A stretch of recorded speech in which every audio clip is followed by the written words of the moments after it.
Welcome back പ്രിയപ്പെട്ട പ്രേക്ഷകരെ. സാങ്കേതിക ഡിജിറ്റൽ സർവകലാശാലകളിലെ VC നിയമനവുമായി ബന്ധപ്പെട്ട് ഗവർണറുടെ ആവശ്യം അടിയന്തരമായി പരിഗണിക്കാൻ വിസമ്മതിച്ച് സുപ്രീം കോടതി. സെർച്ച് കമ്മിറ്റിയുടെ റിപ്പോർട്ട് വന്നതിന് ശേഷം ഗവർണറുടെ പുതിയ അപേക്ഷ പരിഗണിക്കാം എന്നാണ് സുപ്രീം കോടതി പറയുന്നത്. അജീഷ് ജയകുമാർ വിവരങ്ങളുമായി ചേരുന്നു. അജീഷ്, ഏതാണ്ട് പ്രശ്നപരിഹാരമാവുന്നു എന്ന ഘട്ടത്തിലാണ് വീണ്ടും ഒരു വ്യവഹാരവുമായി ഗവർണർ ഇറങ്ങി പുറപ്പെട്ടത്. മുഖ്യമന്ത്രിയെ നിയമന പ്രക്രിയയിൽ ഒഴിവാക്കണം എന്ന വിചിത്രമായ ഒരു ആവശ്യമാണ് ഗവർണർ കോടതിക്ക് മുൻപാകെ നൽകിയത്. കോടതി അതിനോടുള്ള ആദ്യ പ്രതികരണം എന്താണ് അജീഷ്? ഹാഷ്മി, ജസ്റ്റിസ് JB പർദിവാല അധ്യക്ഷനായ ബെഞ്ചിന്റെ മുന്നാലെയാണ് ഇന്ന് ഈ ഹർജി പരാമർശിച്ചത്. ഇതിലെ പ്രധാനപ്പെട്ട ആവശ്യമെന്ന് പറയുമ്പോൾ നേരത്തെ ഈ സുപ്രീം കോടതി നിയോഗിച്ച ഈ മുൻ റിട്ടയർഡ് ജസ്റ്റിസിന്റെ നേതൃത്വത്തിലുള്ള 5 അംഗ സെർച്ച് കമ്മിറ്റി, ഈ സെർച്ച് കമ്മിറ്റിയിൽ മുഖ്യമന്ത്രിയുടെ പ്രതിനിധിയും ഒപ്പം തന്നെ ചാൻസലറുടെ പ്രതിനിധി അടക്കമുള്ളവരുണ്ടായിരുന്നു.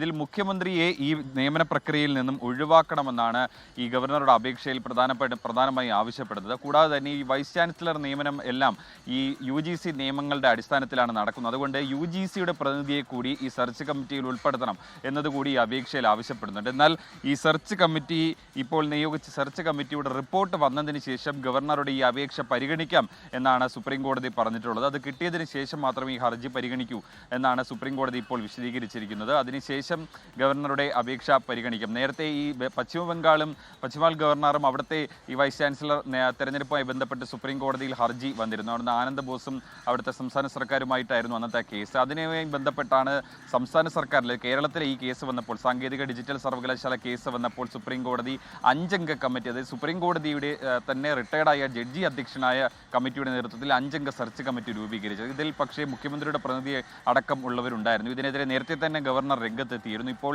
ഈ ഹർജി നൽകുകയും ഹർജി ഇന്ന് പരാമർശിക്കുകയുമാണ് ചെയ്തത്. എന്തായാലും ഈ ഹർജി ഇപ്പോൾ പരിഗണിക്കേണ്ടതില്ല എന്നാണ് സുപ്രീം കോടതി തീരുമാനമെടുത്തിട്ടുള്ളത്. ഓക്കെ, അജീഷ് ജയകുമാറാണ് വാർത്തയുടെ വിവരങ്ങൾ നൽകിയത്.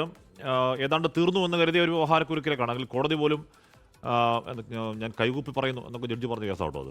അപ്പോൾ അങ്ങനെ പരിഹരിക്കപ്പെട്ടു എന്ന് കരുതിയ സംഭവത്തിലേക്കാണ് ഗവർണർ വീണ്ടും ഒരു വ്യവഹാരവുമായി മുന്നോട്ടേക്ക് വെച്ച് അത് മുഖ്യമന്ത്രി ഒഴിവാക്കണമെന്നുള്ളതായിരുന്നു.